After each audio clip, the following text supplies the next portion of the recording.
नमस्कार दोस्तों, मैं आपका दोस्त महावीर ग्रीन स्टार चैनल से फिर आपके सामने लेकर आया हूँ एक और अच्छी सी वीडियो। मेरी इस वीडियो को देखने से पहले मेरे ग्रीन स्टार चैनल को सब्सक्राइब करें, लाइक करें, शेयर करें, कमेंट करें।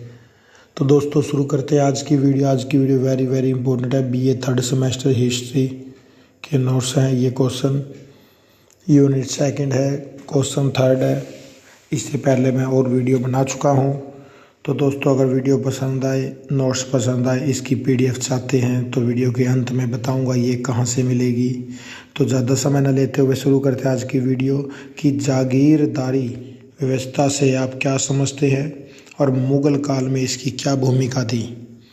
जागीरदारी का अर्थ, जागीरदार प्रत्यक्ष रूप से जागीर से जुड़ा है यानी जमीन। जागीर का अर्थ है भूमि का टुकड़ा अर्थात भूराजस्व क्षेत्र। इसके अनुसार यह स्पष्ट किया जा सकता है कि किसी व्यक्ति को सरकारी सेवा के बदले नकद वेतन न देकर क्षेत्र विशेष से कर इकट्ठा करने का अधिकार दे दिया जाता है। यह निर्धारित क्षेत्र जागीर कहलाता था और इसका धारक जागीरदार। इस प्रकार सीधे शब्दों में जागीरदार वे मनसबदार थे जिन्हें मुगल काल में सरकारी सेवा के बदले नकद वेतन न देकर राजस्व क्षेत्र दे दिया जाता था। जागीर का शासन तंत्र व कार्यप्रणाली, कहते हैं जागीरदार का स्वरूप, शासन तंत्र, कार्यप्रणाली काफ़ी जटिल थे। ये जागीरदार एक किस्म के मनसबदार थे। अकबर ने इसे दो उद्देश्य से अपनाया था। पहला अमीर वर्ग पर शाही कंट्रोल करने के लिए, दूसरा राजस्व व्यवहार में कम से कम खर्चे पर निरंतरता लाना। मुगल काल में जागीर प्रशासन को व्यवस्थित करने के लिए शासकों ने एक निश्चित नीति अपनाई। अब जागीरदारों पर नियंत्रण, मुगल शासक यह मानते थे कि जागीर शक्ति और प्रभाव का स्रोत है, इसलिए जागीरदारों पर नियंत्रण जरूरी है। इसे स्थापित करने के लिए अकबर ने एक दीवान की नियुक्ति की थी। उसका पूर्ण मंत्रालय इस बारे में रिकॉर्ड भी रखता था और शासक को जानकारी भी देता था। इसी तरह से हर जागीर में एक फौजदार होता था, वही सही अर्थों में जागीर की व्यवस्था देखता था। इसकी नियुक्ति शासक द्वारा की जाती थी। लिखित कार्यवाही, जागीर से भू राजस्व कितना इकट्ठा होता है, कितना एकत्रित करना है, इसके लिए लिखित नियम होते थे। इस दस्तावेज को दस्तूर कहा जाता था। स्थानांतरण, जागीरदारों को जागीर उसकी योग्यता के अनुरूप दी जाती थी, परंतु इसमें उसकी मनमर्जी का ध्यान नहीं रखा जाता था, जैसे कि वह केवल उस क्षेत्र की ही जागीर को लेगा। जागीर का स्थानांतरण तो संभव था, लेकिन यह स्थानांतरण कब होगा ये स्पष्ट नहीं था। चौथा है प्रशासन। राजस्व प्रशासन के अतिरिक्त जागीर का प्रशासनिक ढांचा भी शेष साम्राज्य जैसा होगा। जागीरदार को यह अधिकार प्राप्त था कि वह अपने क्षेत्र के विकास के लिए कोई भी कार्य करना चाहता है तो वो कर सकता है, लेकिन इसके लिए उसे शाही आज्ञा लेनी जरूरी थी। अब अकबर के बाद परिवर्तन, कहते हैं जागीर प्रशासन में अकबर के बाद परिवर्तन आने शुरू हो गए थे। इनमें पहला परिवर्तन यह था कि जागीरदारों ने अपने अपने क्षेत्र में अपने प्रतिनिधि रखने शुरू कर दिए थे। दूसरा परिवर्तन इजारेदारी प्रथा का प्रारंभ होना था, अर्थात अपनी जागीर को किसी अन्य व्यक्ति को ठेके पर देता था।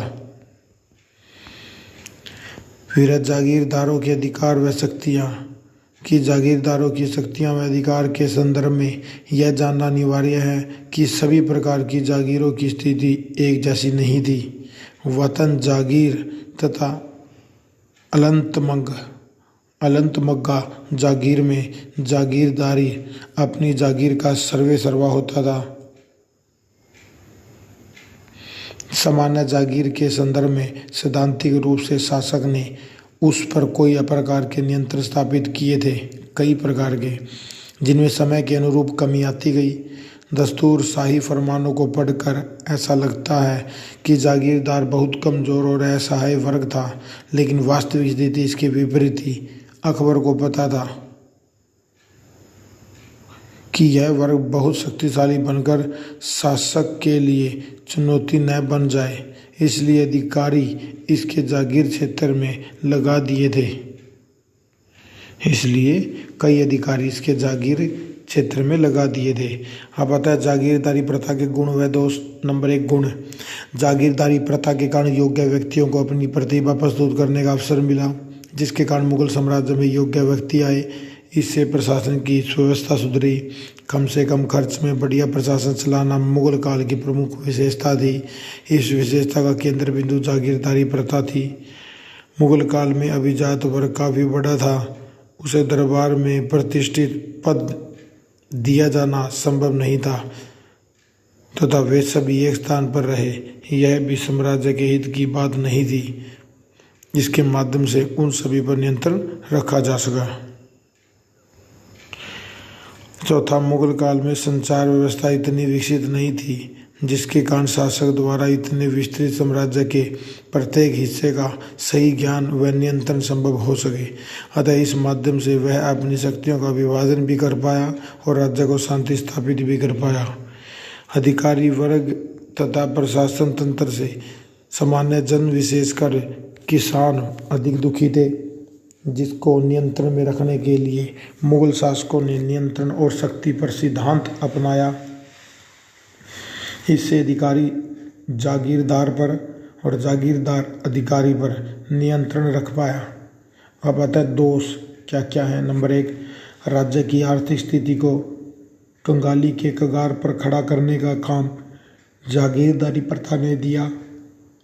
आर्थिक संतुलन के बिगड़ने से राज्य का विकास तो बहुत दूर, सामान्य शासन भी चलाना मुश्किल हो गया। यह व्यवस्था सबसे अधिक घातक किसानों के लिए सिद्ध हुई, क्योंकि वह शोषण का शिकार बने। उनकी दशा को सुधारने की जिम्मेवारी न तो सरकार ने ली और न ही जागीरदारों ने।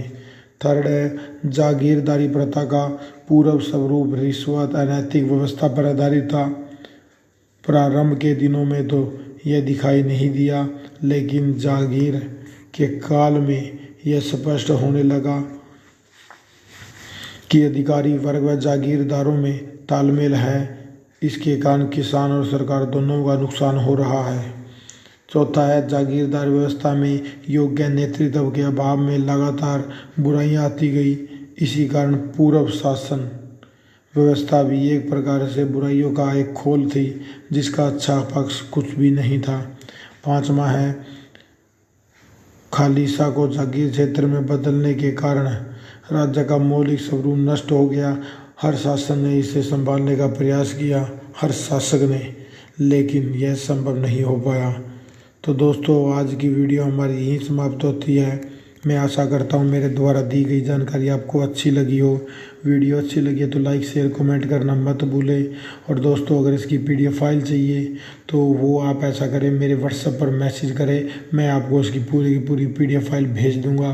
तो दोस्तों, फिर मिलते हैं नेक्स्ट वीडियो में नेक्स्ट टॉपिक के साथ। जय हिंद, जय भारत, धन्यवाद दोस्तों।